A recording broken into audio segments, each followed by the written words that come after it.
We need to work together, as Myrtle Beach community does. A plea for your help in a deadly shooting. Plus the biggest moments from the courtroom as a woman accused of abandoning 2 newborns in the trash goes on trial. And as trials resume, the biggest challenges the solicitor's office faces. Plus the Chants taking on the Cajuns, the highlights from tonight's game. Plus when the rain will be back in your certified most accurate forecast. Live, local, late breaking. This is WNBF News at 11. It is 11 o'clock. Good evening to you. I'm Eric Weisfeld. We're glad you're with us. And if you didn't get a chance to head outside today, you'll have another chance to enjoy some more beautiful weather tomorrow. Meteorologist Robert Whitehurst has a look at what you'll wake up to in his certified most accurate forecast. How about a repeat, Robert? It's very similar with kind of a cooler start to the morning, but quickly climbing as we head through the day. Already falling down into the 60s and 50s. Inland a little bit warmer, a bit of a breeze off the ocean tonight, keeping temperatures about 10 degrees warmer from Conway back to the Grand Strand. But as we head into tomorrow morning, everybody going into the 50s and 60s. We're trying to get there here along the Grand Strand. Then you notice all the 50s and 60s from the waterway and inland. So a cooler start, but we'll quickly climb from there. In fact, as we head through lunchtime, pushing well into the upper 70s and 80s around as we head into the afternoon. So unseasonably warm through the afternoon, a little slower to drop, but still looking at a big drop in temperatures for the weekend. Before we get there, around some showers and storms. Break down those changes here in a few more minutes. Chilling witness testimony and an emotional video confession were shared with the jury in the Alyssa Davault trial today. Davault's accused of throwing 2 of her newborns into the trash. She once again was not in the courtroom. WNBF News reporter Nia Watson has more. Yeah, the first day of trial wrapped up around 3 o'clock this afternoon. Among today's witnesses were doctors who examined Alyssa Davault during and after her pregnancies, as well as detectives who investigated the case. Day 1 finished with testimony from the doctor who discovered Davault was pregnant in November of 2017. Another doctor who treated Davault after she gave birth in 2018 also took the stand. The doctor says she was shocked when she pulled out a full-term placenta, but there was no baby. The jury also heard from 2 detectives who interviewed Davault in 2018 and watched part of their interviews with her. Now, in the initial interview captured on a body camera, you can hear Davault at first deny having a baby. After further questioning, Davault admits to giving birth twice and dumping both babies in the trash, one in a trash can beside her house. In the interviews, Davault also says the father of the babies did not know about them or that she threw them in the trash. During cross-examination, the defense pointed out at one point, Davault said she passed out after giving birth and claimed the baby was blue, limp, and unresponsive. Now, the state will present one more witness tomorrow, a doctor from the Medical University of South Carolina. The trial resumes at 9:15 in the morning. Reporting in Conway, Nia Watson, WNBF News. As that trial continues, so do the new COVID-19 safety precautions that have been implemented in the courtroom. And there are some extra steps that jurors have to take before they can take a seat in the jury box. WNBF News reporter Jennifer Roberts spoke with the solicitor tonight about bringing jurors back. So, Jennifer, how's everything going so far? Eric, 15th Circuit Solicitor Jimmy Richardson told me Horry County was one of 3 counties the state allowed to resume with jury trials to examine what the trial process would look like during a pandemic. And Richardson says his report back from the state Supreme Court reflects a job well done. I don't think there is a perfect way of doing court, just like there's not a perfect way of going to Food Line. In August, Horry County courts started off with drug and traffic-related cases that moved quick. Those cases helped open the door for holding trials that are now underway. This means more people, like jurors, are being brought into the courtroom. Richardson says 99% of the time, jurors are adhering to the new safety measures that are enforced from the very beginning inside of the jury pool room. Everyone's required to wear a mask at all times, and whether they're standing or sitting, they must keep their 6 feet of distance from one another. Richardson says that 1% of pushback received was typically about a possible juror not wanting to wear a mask. There are people that have fussed about wearing masks, but some people don't want to do that, and that's fine too. You just can't sit on a jury. Jurors must now complete the COVID questionnaire form, so courts know if they have possibly been exposed to the virus. Richardson says that process is helping the trial process move smoother and quicker during the pandemic. There's been very few excusals. Nobody's even asked really to be excused. Richardson said their safety plans received a stamp of approval from the state Supreme Court because the jury's safety procedures are being successfully implemented from start to trial finish. We weren't told to tweak anything, I'm guessing if we keep doing it 6 months from now, we'll probably have it perfect. Richardson said he's looking forward to the day that magistrate courts will be allowed to hold preliminary hearings. We'll continue following this story for additional updates. Live in Horry County, I'm Jennifer Roberts, WNBF News. One person's in custody after a shooting at a Marlboro County nightclub. It happened on Old Wire Road. Sheriff's office says one person was hurt and airlifted to the hospital. That suspect's name has not been released. A plea for your help in a deadly Myrtle Beach shooting. Police posted a video tonight asking for any information. It happened at Allen's Food Basket on Highway 501. It was early Monday morning. Coroner's office says Darius Hemingway died at the scene. Right now, I want you to know that we are working to identify and hold the persons responsible for this crime accountable. I'm asking for your help, anyone with any information to come forward and help us. Darius was a member of this community, and we need to work together to bring those responsible for his death to justice. Police say 5 people were hurt in that shooting. It's not clear what led up to the incident. A brief lapse in judgment. That's why the Georgetown County Board of Voter Registration and Elections chairman says he's stepping down. The state law enforcement division says it's investigating allegations Dean Smith and his wife took and vandalized political signs. A resident says he set up a deer camera in his yard after several signs disappeared.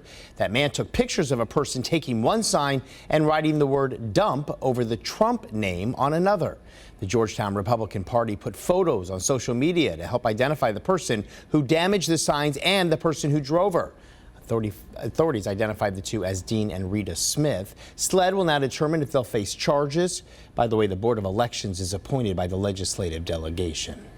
A PD animal shelter director under investigation tonight for embezzlement allegations. The state law enforcement agency says there's an active investigation into Marion County Animal Shelter Director Angel Rogers. They say the Marion County Sheriff's Office requested the agency's assistance.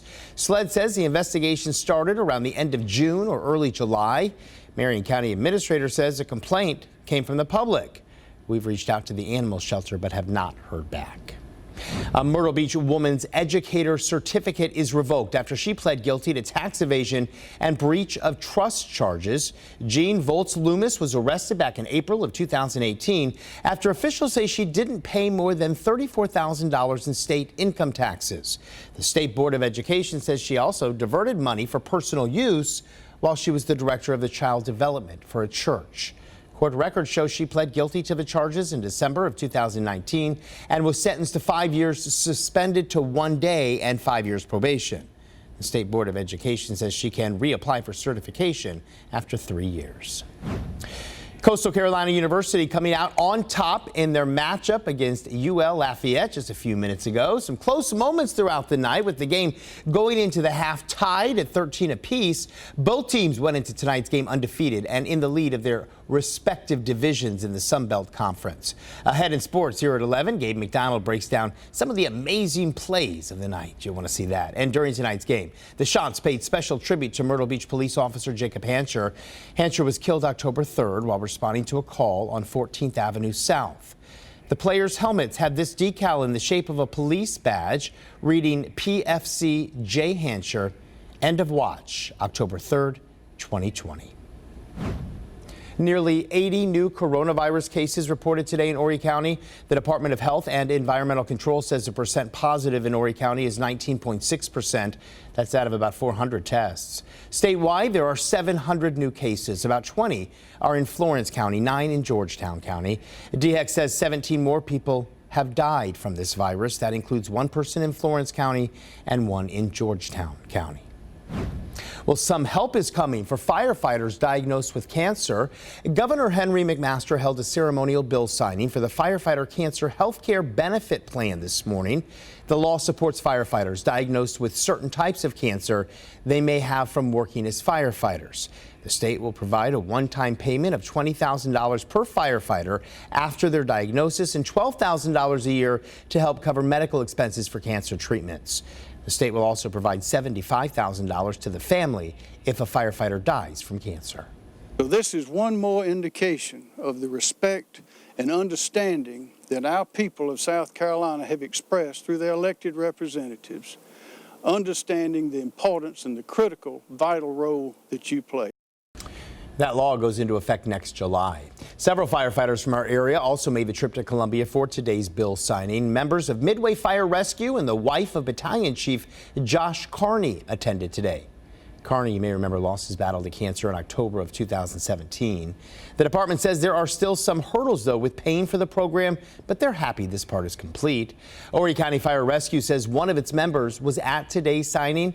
They say Captain Kavateski is also the state director for the South Carolina Chapter Firefighter Cancer Support Network and came home with a ceremonial signed copy of the bill for the work he did for the state's firefighters. Myrtle Beach Fire Department Chief Guire was also at that ceremony. The department says today is a memorable and historic day for the state's fire service.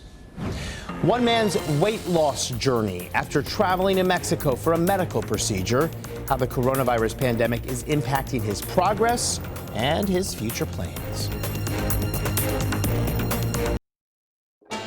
Now the certified most accurate forecast from First Alert meteorologist Robert Whitehurst.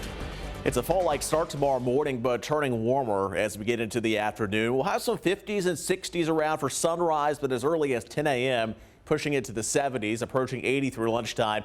Then we got to sit in the upper 70s right around 80 as we head through the afternoon and evening hours. Rain chances slim for tomorrow, but they will begin to move in Friday as our next cold front gets in here, and it will be that next cold front that brings the drop in temperatures as we head into the weekend. So notice a few clouds around tomorrow. But then we start to see some rain starting to build as we head into Friday. A couple showers early on. As the cold front gets closer, we'll get a couple downpours, even some scattered storms around through Friday afternoon and evening. Most of that rain winding down by about 6 to 7 o'clock. So turning drier by dinner time. And then the winds switch back out of the north, and that will usher in the drop in temperatures for the weekend. 79 on Friday, 67. That's all we managed Saturday.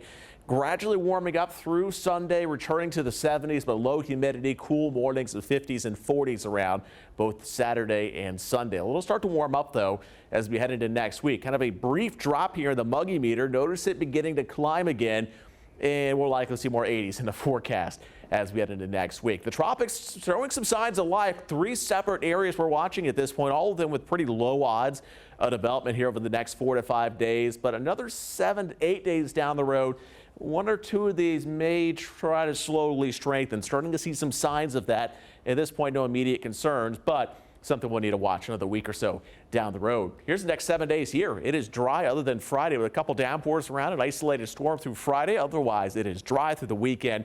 Notice the drop in temperatures doesn't last long. 60s on Saturday, climbing back to the upper 70s near 80 through next week.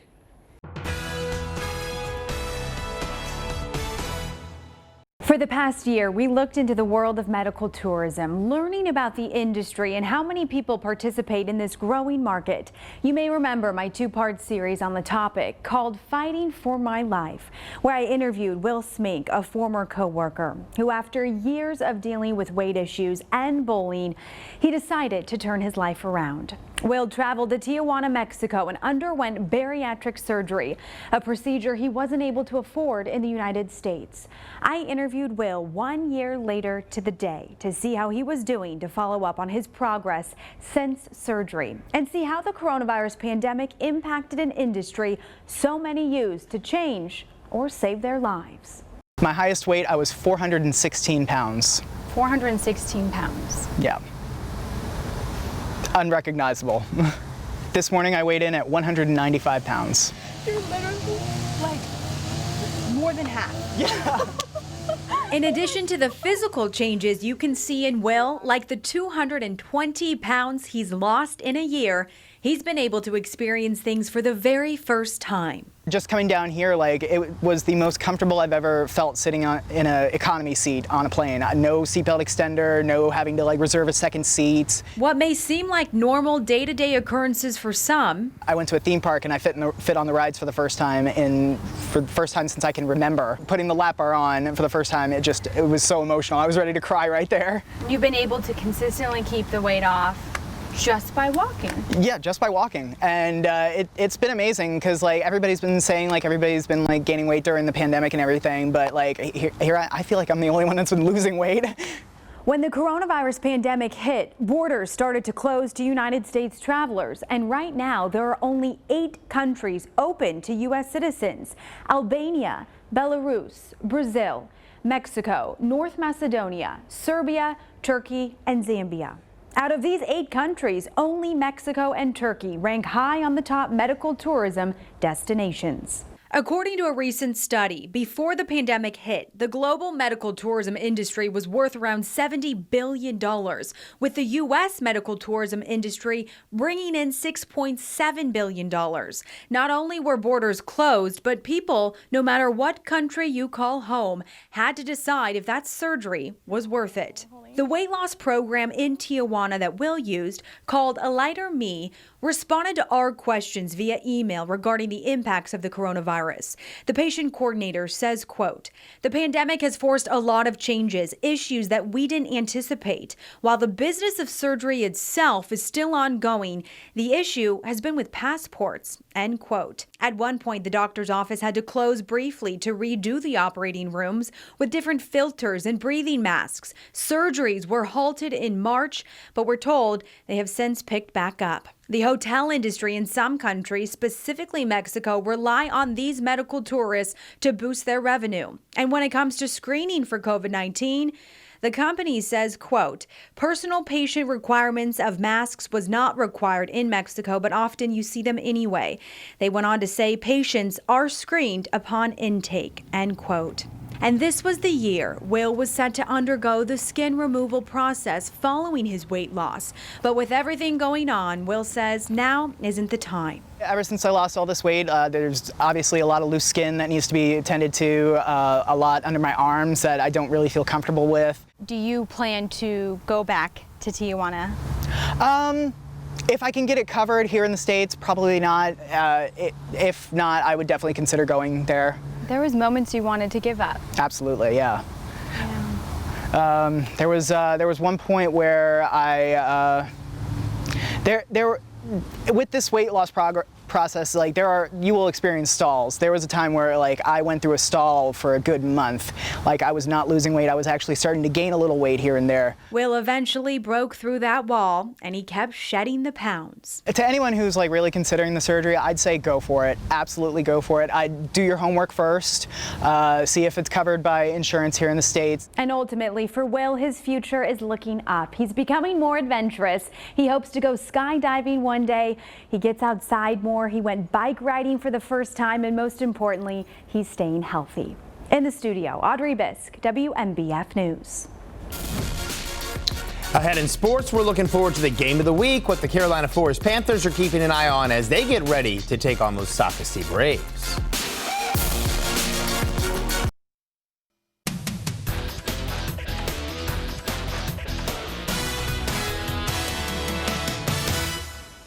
Welcome back, and thanks for keeping it here for Sports Tonight. Some have called it the game of the year in the Sun Belt Conference, and boy, did we have a great one down in the Bayou between CCU and 21st ranked Louisiana Lafayette. Let's take you down to Cajun Field for the Wednesday night primetime action. Late in the first, CCU down a score, but they'd answer as CJ Marable scores on the tough run to tie up the ball game at 7 apiece. And early on, it'd really be the CJ Marable show. The senior that just topped 3,000 career yards catches a swing route right here from Grayson McCall. He makes a few man's miss and gets a nice block right there by the senior Greg Latushko and gets down in the red zone to set up CCU nicely in business. They go down inside the 20, and then a few plays later, you got to give it to him again. Grayson McCall, he hooks up with Marable right here for the 13-yard scoring strike. The PATs were kind of off early in the game. The shots missed one, and UL would as well. So it was tied at 13 at the half. Cajuns would score to make it 13-13 at the half. To the second half we go. Coastal offense going back to work inside the 10. McCall McCall hooks up with one of his top targets, Javon Hiley, on the back shoulder throw for 6. The junior had a huge night in Isaiah Likely's absence. He missed the game with a lower leg injury. Those Cajuns not going away. They put a drive together themselves,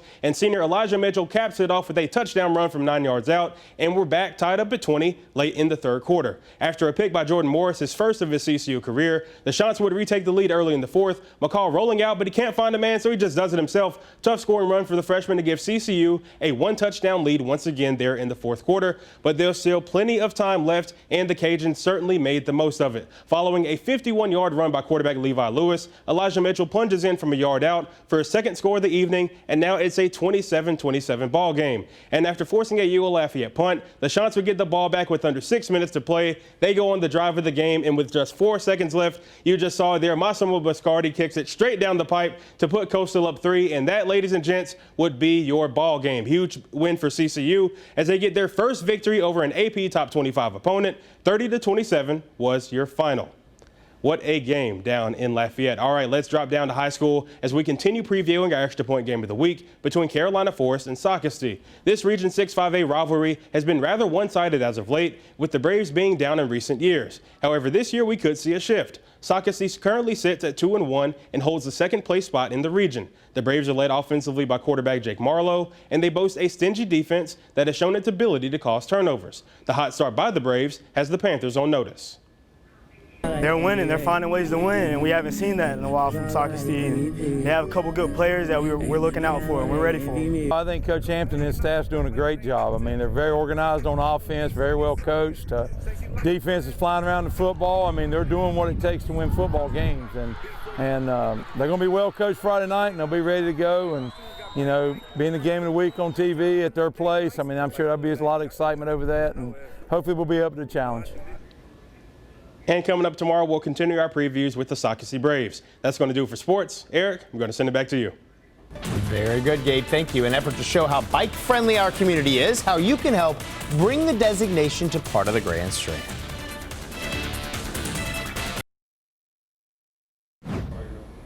For those of you who are avid cyclists, the city of Myrtle Beach wants to hear from you. The city's waiting to find out if it will get a bike-friendly community designation, but the results depend on a survey that's open for anyone who enjoys cycling in the city. WMBF News reporter Zach Wilcox has a look at what the bike-friendly community designation could actually do for this city. The city of Myrtle Beach has applied for a bike-friendly designation, but first they'll need your help to get it. The League of American Bicyclists created a survey to find out what people think of the biking experience in Myrtle Beach. The results of that survey will help the league determine whether or not the city deserves the bike-friendly community designation. The league will also consider the projects the city has completed since it initially applied 4 years ago and received an honorable mention. Some of the recent projects include a 20-mile bicycle loop around the city that's nearly complete and bike lanes running the entire length of Ocean Boulevard. The city has also made a lot of progress in the East Coast Greenway project, which will eventually run from Florida all the way to Maine. The city of Myrtle Beach was the first community on the East Coast to complete our segment of the East Coast Greenway. So that is complete from north end to south end. The city of Myrtle Beach expects to find out if it got the bike-friendly designation in December. In Myrtle Beach, Zach Wilcox, WMBF News. Yeah, beautiful weather back with us tomorrow. 50s and 60s early on, but right around 80 as we head into the afternoon. So a pretty big swing in temperatures as we head through the day. Moving into the weekend, it turns cooler. Those winds turn back out of the north as we get the cold front through here Friday. So it's still warm Friday with some downpours around, but notice Saturday, yeah, it's a noticeable change. 67 degrees for an afternoon high, 40s and 50s Saturday and Sunday morning. A brief drop because we'll start to warm up. 70s are back by Sunday, middle to upper 70s through next week. Inland areas similar, going from 80 to 67 on Saturday. About 10 degrees warmer by Monday. We'll see some 80s around through next week. All right, that's our time at 11. Get updates tomorrow morning on WMBF News Today. They begin at 5 in the morning. Have a safe night. We'll see you back here tomorrow. Good night.